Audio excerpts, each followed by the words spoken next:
नमस्कार, मैं उमाशंकर सिंह आज आपके लिए लेकर आया हूं प्रदेश की प्रमुख खबरें। प्रतिबंधों को हटाना जल्दबाजी, बोरिस जॉनसन।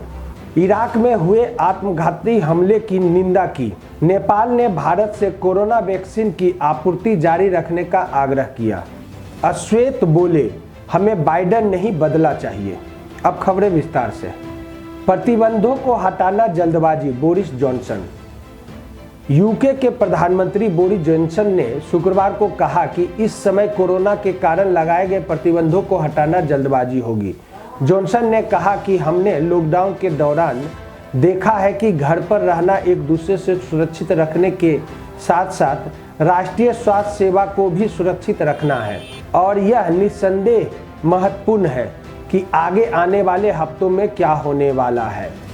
इराक में हुए आत्मघाती हमले की निंदा की गई। संयुक्त राष्ट्र महासचिव एंटोनियो गुतरेज ने गुरुवार को ईरान की राजधानी बगदाद में हुए आतंकवादी हमले की निंदा की है।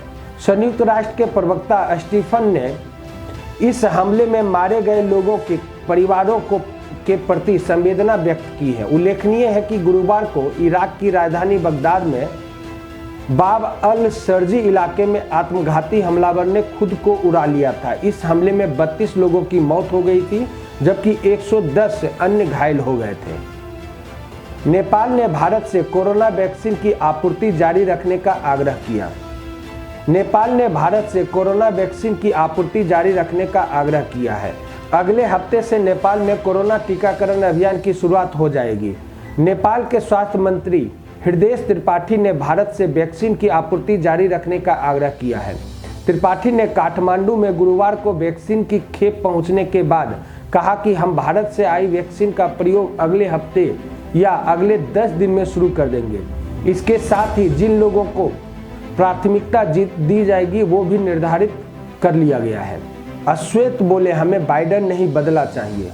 राष्ट्रपति जो बाइडेन के अमेरिकी राष्ट्रपति के रूप में शपथ लेने के कुछ घंटे बाद पोर्टलैंड में प्रदर्शनकारियों ने बुधवार को डेमोक्रेटिक पार्टी के स्थानीय मुख्यालय में तोड़फोड़ की और इमारत की खिड़कियों तक को नुकसान पहुंचाया गया।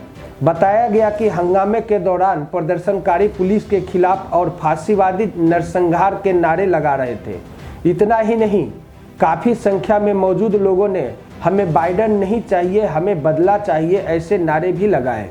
ज्ञात हो 6 जनवरी को डोनाल्ड ट्रंप के समर्थक कैपिटल बिल्डिंग में घुस गए थे। इस दौरान सुरक्षा बलों और ट्रंप समर्थकों में झड़प हुई जिसमें 5 लोगों की मौत हो गई थी। कैपिटल बिल्डिंग में हंगामे के लिए ट्रंप को जिम्मेदार बताया गया और उसके खिलाफ महाभियोग का प्रस्ताव लाया गया। प्रस्ताव में यह आरोप लगाया गया कि ट्रंप के भाषण से उनके समर्थक उत्तेजित थे। बाद में social media site Facebook, Twitter, YouTube से उनके भाषण का वीडियो हटा लिए गए। ट्विटर ने ट्रंप को अस्थायी रूप से बैन भी कर दिया है। आज के लिए इतना ही। आप हमारे फेसबुक और यूट्यूब चैनल को यूं ही लाइक और सब्सक्राइब करते रहें। नमस्कार।